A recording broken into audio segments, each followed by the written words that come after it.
નમસ્કાર મિત્રો, પ્રકૃતિ ચેતન યુટ્યુબ ચેનલમાં આપ સૌ મિત્રોનું હાર્દિક સ્વાગત છે.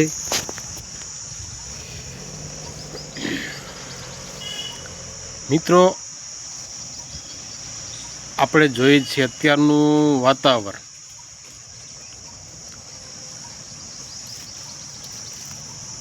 એવું છે મિત્રો કે ઉનાળો ધોમધકતો, તાપમાનની ડિગ્રી એટલી વધુ છે કે મિત્રો અત્યારે સામાન્ય તમે ખાલી સવારે 8 વાગ્યા તમે બહાર નીકળો તો સૂર્યના કિરણો તમારી ઉપર એવી રીતે પડતા હોય છે, બરફનો ગોળો નહીં તો તાપમાનનો ગોળો હોય. બરફનો ગોળો એટલે સવારમાં વાતાવરણ ઠંડુ રહેવું જોઈએ, પણ સવારમાં 8 વાગ્યે વાતાવરણ ગરમ થઈ જાય. વિચાર કરજો. તો મિત્રો, આ સવારના વાતાવરણે મેં બરફનો ગોળોમાં તાપમાનનો ગોળો કેમ કીધો? એનું કારણ માત્ર એટલું છે મિત્રો, જો આપણે કલ્પના કરી માત્ર કે જો અત્યારે 8 વાગ્યામાં તડકો પડતો હોય, સૂર્યના કિરણો તમારી માથે વહેલા પડતા હોય, સવારમાં વહેલા, સવારે 7 થી 9 ક્યારે તડકો સીધો માથે ન આવે તો માથા ઉપર ન આવે, બરાબર? તો વાત ખાલી એ કહેવાની કે અત્યારના સમય મુજબ તમે જુઓ મિત્રો કે આ તાપમાન દિન પ્રતિદિન વધતું જાય છે. એના નાથવાના કંઈક તો પ્રયત્નો કરવા જોશે. સમય જતો રહેશે, જો આપણે એને કોઈ ને કોઈ રીતે આનું આપણે સોલ્યુશન કાઢવું પડે. આવનાર સમયમાં એવું આયોજન કરો મિત્રો, હું જ્યારે પણ વિડીયો ઉતારું ત્યારે માત્ર 2 થી 3 મિનિટ તો એવું કહેતો હોય કે તમે વૃક્ષો વાવો, ઘર આંગણે કિચન ગાર્ડન કરો, અગાસી ઉપર કિચન ગાર્ડન કરો, તમારે જ્યાં પણ અનુકૂળ આવે જગ્યાની ત્યાં તમે 1-2 છોડ વાવો.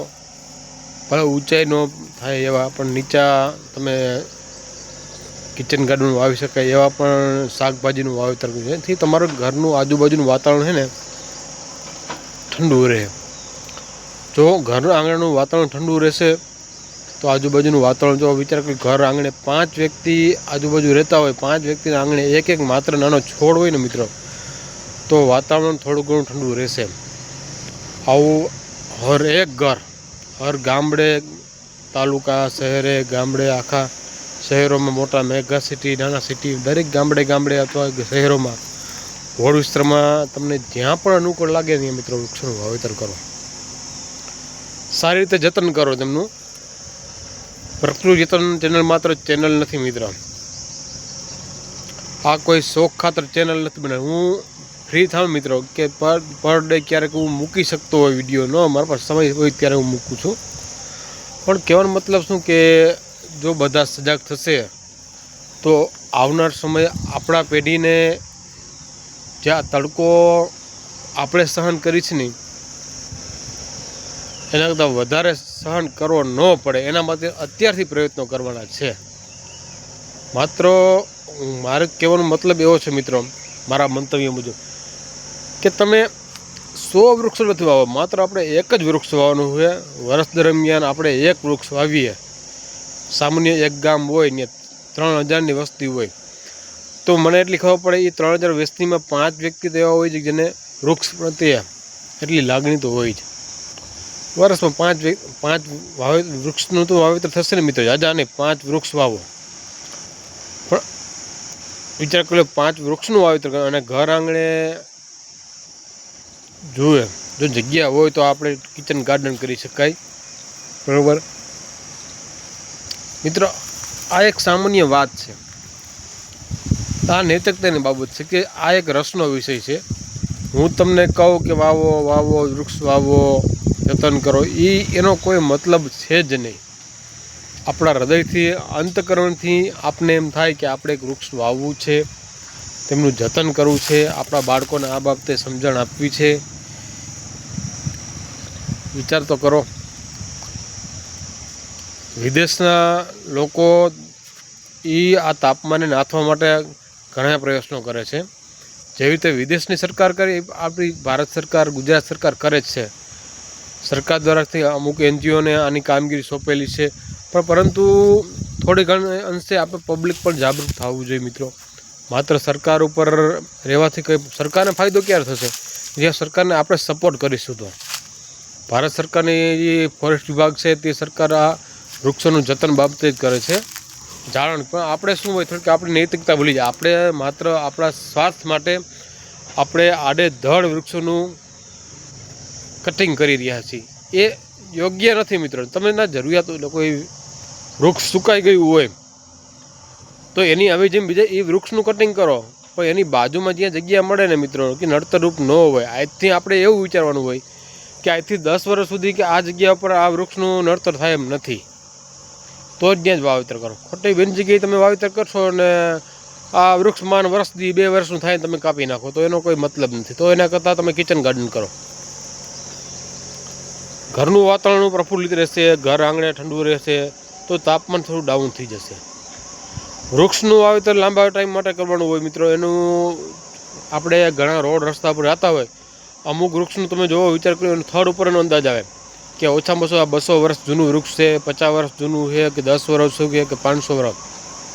બરાબર. માત્ર વાતો કરવાથી કંઈ થતું નથી મિત્રો. આના અમલવારી જરૂર છે કે આપણે 5 વ્યક્તિ ગામ દીઠ તૈયાર થતા હોય કે આપણે નક્કી જ કરવાનું કે કોઈ સહકાર આપે કે ન આપે.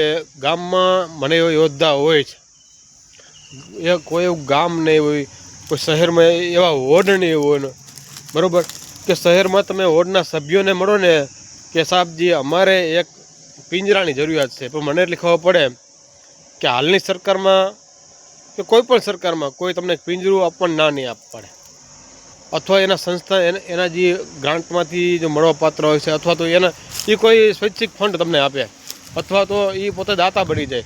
તમે એક વાત મૂકો એ વ્યક્તિને કે ભાઈ અમારે 5 વૃક્ષ વાવવા છે, અમારે પિંજરાની જરૂરિયાત છે સેફટી માટે. કારણ કે મિત્રો ખાલી વાવેતર કરીને મૂકવાથી એનો મતલબ નથી. જો વાવેતરવું નથી 50-100 વૃક્ષ, એક વૃક્ષ વાવો પણ એનું જતન સારી રીતે કરો, એને પાણી આપવું પૂરતું, દિવસમાં અઠવાડિયે 15 દિવસ એ વૃક્ષની મુલાકાત કરો, અથવા તમારા વોર્ડના સભ્યો જો ગ્રામ પંચાયતમાં રહેતા હોય તો ગામડે આખો દી 1-2 વાર તો મુલાકાત થતી જ હોય વોર્ડના સભ્યોની અથવા સરપંચની. અને શહેર નગરોમાં મહાનગરમાં રહેતો તો તમારા વોર્ડના સભ્યોને કોઈ એક સમય કે મહિનામાં 1 વાર 15 દિવસ તમે પર ટાઈમ હોય, અથવા એ વ્યક્તિને વાત કરે ભાઈ તમે મારા આ વૃક્ષનું થડ તપાસ કરવા આવો. કારણ કે તમે એને કહેશો તો એને 5 વૃક્ષ વાવવાની એને થશે કે આ જે મેં પિંજરું પ્રોટેક્શન કવર આપ્યું છે તો પ્રોટેક્શન કવરનું સારી જગ્યાએ ઉપયોગ થાય છે. તો એ આ વર્ષે 5 પિંજરા આપ્યા છે ને, તો આવતા સમયમાં એ 5 થી 15 પણ આપશે ને 50 પણ આપશે, અથવા એની ગ્રાન્ટ જો હશે, એની પાસે સેફ્ટી ગ્રાન્ટ પડી હશે સરકારના નીતિ નિયમ મુજબ, બરાબર, રૂલ્સ મુજબ જો હશે, અથવા એના કોઈ દાતા તરફથી મિત્ર સર્કલમાંથી, તો તમને પ્રોવાઈડ કરી શકશે મિત્રો. બરાબર.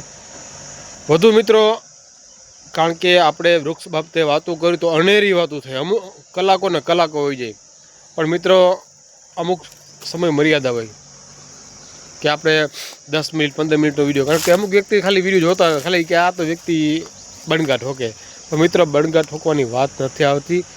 જ્યારે પ્રકૃતિની વાત આવે ત્યારે મિત્રો દરેક વ્યક્તિને પોતાનું વ્યક્તિગત લેવું જોઈએ કે આવનાર પેઢી અમુક વૃક્ષો જોશે કે નહીં જોઈએ. અમુક પશુ પક્ષીઓ દિન પ્રતિદિન લુપ્ત થતા જાય છે મિત્રો. અમુક વ્યક્તિ તમે જાંબુનું પૂછે તો જાંબુ વરીશું, કેરી તો ઓળખે, કારણ કે કેરીનું વાવેતર આંબાનું થઈ છે, કારણ કે એ આપણે એ વસ્તુમાંથી ઉત્પાદન લઈએ છીએ. પણ અમુક જે ઔષધિ રૂપે જે વૃક્ષો છે ને મિત્રો એ નામશેષ થાય છે. એટલા માટે સરકાર મિત્રો દિન પ્રતિદિન છે ને વન મહોત્સવ ઉજવે છે દર વર્ષે. આજ 1 મે છે, આપણે ગુજરાતની સ્થાપના દિવસ છે. આ સ્થાપના દિવસ દરમિયાન આપણે આજથી એવું નક્કી કરીએ કે આપણે આવતા ચોમાસામાં આપણે ઘર દીઠ, અથવા તો કોઈ ફરજિયાત નથી મિત્રો, તમને એમ લાગે કે ઘર દીઠ એક વૃક્ષ વાવવું જોઈએ તો વાવાય. મારા કહેવાથી તમે વૃક્ષ વાવો તો એ વૃક્ષ થઈ જાય એવું નથી. આપણે ફ્રી ટાઈમમાં પણ આ વૃક્ષનું વાવેતર ગમે ત્યારે કરી શકીએ, કોઈ પણ ઋતુમાં. પણ આપણે હોવું જોઈએ ધગસ કે મેં વૃક્ષ વાવ્યું છે તો દિવસ દરમિયાન મારે એ વૃક્ષની તપાસણી કરવા જવું પડે હકીકતમાં એ વૃક્ષ જગ્યા પર છે કે નહીં. કારણ કે ત્યાં જો વૃક્ષ ખુલ્લું હોય તો આપણે જોતા હોય તો એનું પ્રોટેક્શન ન રહેતું હોય તો એનું પ્રોટેક્શન દિવાલ આપણે કરવી પડે. એટલે પિંજરું અથવા તો કોઈ જાળી રાખીને તમે એને પ્રોટેક્શન આપી શકો. સારું મિત્રો, આજે આપણે એટલી વાતો રાખીશું. વધુ ચર્ચા ન કરતા તમારા મંતવ્ય મિત્રો રજૂ કરજો. અને મારી આ યુટ્યુબ ચેનલ તમને ગમે તો લાઈક કરજો, શેર કરજો અને કોમેન્ટ કરજો. તમારા મંતવ્ય ખાસ જણાવજો મિત્રો. આભાર.